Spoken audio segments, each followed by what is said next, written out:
오늘은 2025년 9월 6일 토요일 오전 9시 46분 야살의 책엔 72장에 나오는 내용이고, 창세기나 아니면 출애굽기에는 전혀 나오지 않는 야살의 책에만 나오는 내용이에요. 그리고 역사적인 내용들이 많이 기록되어 있어요. 자, 72장의 1절, 그때에 구스의 자손들과 동쪽의 자손들과 아람 사이에 큰 전쟁이 있었다. 그들이 구스의 통치 왕의 손 아래에 있었는데, 통치하에 있었는데 그를 반역을 했다. 구스의 통치 왕 키키아누스가 구스의 모든 자손들과 함께 전쟁하러 나갔으니 모래처럼 많은 백성들이었다. 그가 아람과 동쪽의 자손들과 전쟁하기 위해서 나갔으니 그들을 정복하기 위함이었다. 야셀 72장 3절, 키키아누스가 나가면서 마술사 부올의 아들 발람 88세, 요놈은 이제 모세가 죽이려고 하니까 모세를 피해서 키키아누스한테 가서 키키아누스 보고를 이제 거기서 이제 조언을 하다가, 키키아누스가 전쟁하러 간 사이에 성안을 좀 이렇게 관리를 하고 좀 이렇게 지키고 있어라 했더니 이 부올의 아들 발람이 반역을 해가지고 이 정예군이 다 나가니까 거기 힘없는 애들 걔들을 또 부추겨가지고 반역을 했어요. 그래서 성을 둘러싸고 증축을 하고 키키아누스의 군인들이 성 안에 들어오지 못하게 문을 다 걸어 잠그고 해서 반역을 했어요. 자, 아들의 발람, 두 아들 얀네와 얀브레가 남겨뒀으니 마술사 볼의 아들 발람과 그의 아들이 반역을 해서 9년 동안 요때부터 요때까지 반역을 해서 성읍의 성문을 걸어 잠그고 성을 불법적으로 점거해서 불법으로 통치했다. 성읍과 그 땅의 백성들 중 가장 힘없는 낮은 부류의 사람들을 이제 이렇게 지키도록 해줬는데 반역을 했어요. 키키아누스가 아람과 동쪽의 자손들에게 나가서 그들과 전쟁을 해서 그들을 이겼다. 이 모두가 키키아누스와 그의 백성들 앞에서 부상을 입고 쓰러져 전쟁에서 이겼다는 얘기예요. 그가 그들 중 많은 사람을 포로로 취하고 처음과 같이 그들을 자신의 통치 아래에 두었다. 그가 평상시처럼 그들로부터 조공을 취하고자 그들 땅에 부대를 남겨놨다. 야살의 72장 6절, 구스의 통치 왕이 성읍과 성읍의 가난한 자들을 지키라고 남겨두었던 불의 아들 발람이 반역을 해서 그 땅에 힘없는 백성들에게 키키아누스 통치자 왕을 반역을 해서 그렇게 했다. 그래서 그가 돌아올 때 성읍으로 돌아오지 못하게 이렇게 이제 반역을 했어요. 마술사 볼의 아들 발람과 그의 두 아들이 반역을 해서 9년 동안 그 키키아누스의 원래 성읍을 걸어 잠그고 그 성읍을 불법적으로 점거 통치했다. 힘없는 사람들을 이제 부추겨가지고 멍청이들이 다 넘어간 거죠. 이에 그 땅의 백성들이 마술사의 말을 듣고 그에게 맹세하고 마술사 볼의 아들 발람과 그를 주관할 통치자 왕으로 삼았다. 그 두 아들 얀네와 얀브레는 군대 장관으로 삼았다. 그들이 일어나서 그 성읍의 두 모퉁이 성벽을 더 증축을 했다. 그들이 매우 견고하게 더 증축 건축을 했다는 얘기예요. 외부에서 못 들어오게. 세 번째 모퉁이는 그들 성읍과 구스의 온 땅을 둘러싼 강사의 무수한 수로를 팠다. 그들이 강의 물을 거기로 끌어들였다. 네 번째 모퉁이에는 그들이 마법과 주술을 이용해서 많은 뱀들을 끌어모았다. 이렇게 해서 그들 성읍을 요새화하고 그 안에 살았다. 어느 누구도 바깥으로 나가지도 못하고 들어오지도 못했다. 키키아누스는 아람과 동쪽의 자손들과 싸우고 이전처럼 그들을 정복했다. 그들이 그에게 평상시에 조공을 바쳤다. 그들이 나가서 그 땅으로 다시 자기 성읍으로 돌아왔다는 얘기예요. 야살 72장 12절, 구스의 통치자 키키아누스가 자기 성읍으로 돌아왔을 때 모든 군대들이 그 장관들과 함께 했다. 그들이 눈을 들어서 보니 자기 성읍 성벽이 매우 높이 건축이 되었다. 증축이 되었다는 얘기예요.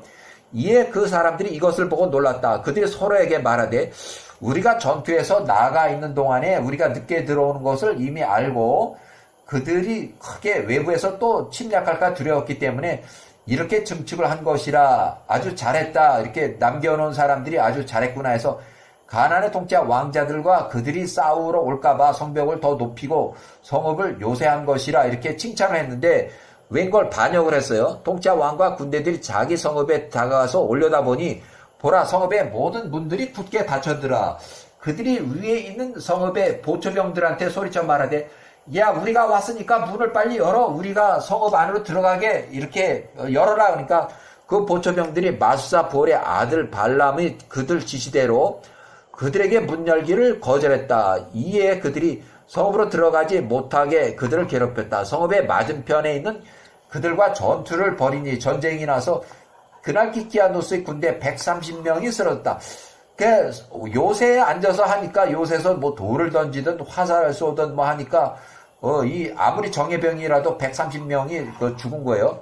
그 다음날 그들이 계속 싸웠으니 또 이렇게 빠져 죽고 해서 또 패배를 했어요. 결국은 이제 건너지도 못하고 그 도랑에 이렇듯 그 물들이 삥삥 돌고 하니까 또 200명이 또 물에 빠졌다. 세 번째 날에 그들이 뱀이 있는 곳으로 가서 또 이제 성 안으로 들어가려고 하다 보니까 거기 접근할 수 없다. 그 뱀이 그 중에 170명을 물어 죽였기 때문에 그들이 구스와 싸우는 것을 멈추고 아예 성을 9년 동안 포위를 해서 이렇게 살고 있었다. 아무도 들어오거나 나가지를 못했다.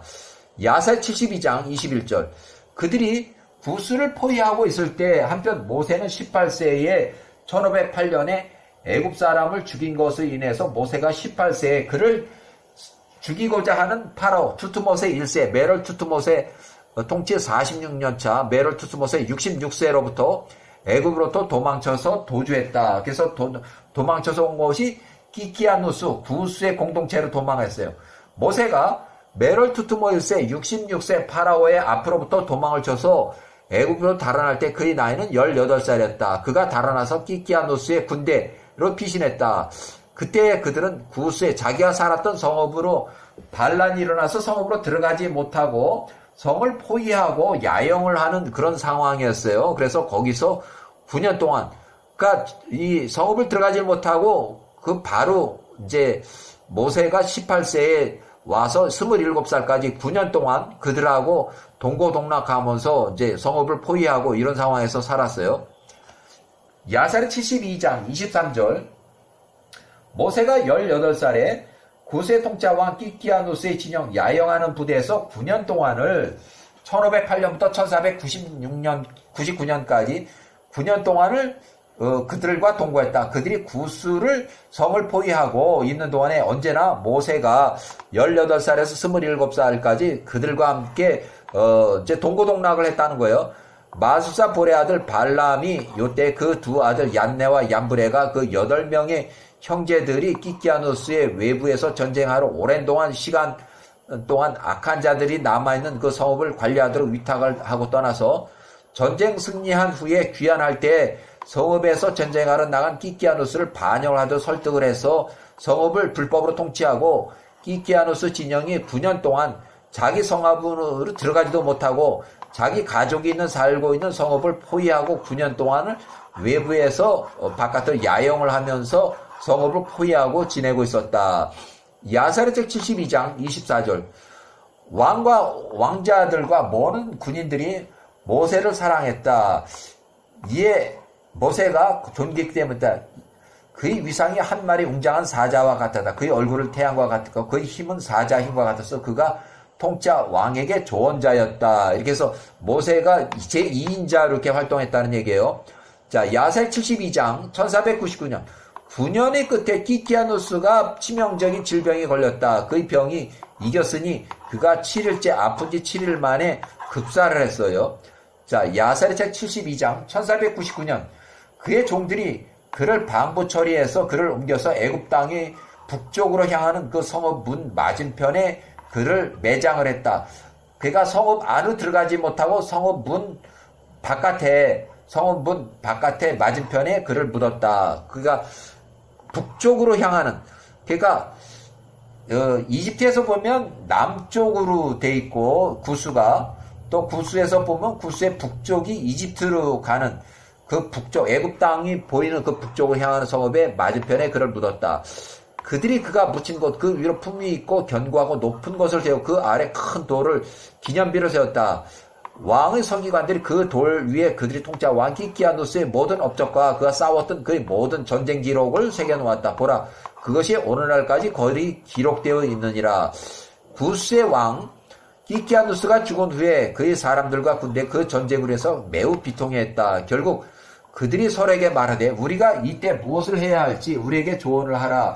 우리가 우리 집을 떠나서 이 광야에서 9년 동안 집에도 들어가지 못하고 이렇게 해서 야영을 하면서 살고 있다. 만일 우리가 저 성읍을 향해서 공격을 해서 전쟁을 한다 해도 우리 중에 많은 사람들이 죽을 것이고 또 우리가 그들을 포위하면 여기 머문다 해도 우리는 역시 이제 들어가지도 못하고 여기서 그냥 이제 나이가 들어서 죽을 것이다. 이제 아람의 모든 통치자 왕자들과 동쪽의 자손들이 우리의 통치자 왕이 죽었다는 것을 그들이 들었으니 그들이 적대적 방식으로 우리를 갑자기 공격할 것이고 또 그들이 우리와 싸우고 우리 중 많은 사람들이 다 죽고 살아남을 자가 없을 것이다. 그러므로 이제 우리가 우리 위에 한 통치자를 세우고 저 성읍이 우리에게 넘겨질 때까지 이 성을 포위한 상태로 머물자. 그래서 이렇게 해서 그들이 그날 기키아누스의 군대 중에 한 사람을 선택해서 통치자 왕을 삼고자 하였다. 그를 통치할 사람은 모세를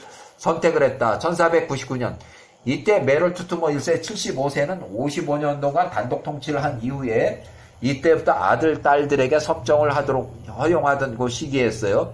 그래서 그들이 서둘러서 각 사람이 자신의 옷을 벗어서 그것을 땅 위에 던져서 크게 쌓고 모세를 그 위에 통치자 왕으로 세웠다. 그들이 일어나서 나팔을 불고 그 앞에서 외치면서 통치자 왕이여 만세수하옵소서, 통치자 왕이여 만세수하옵소서.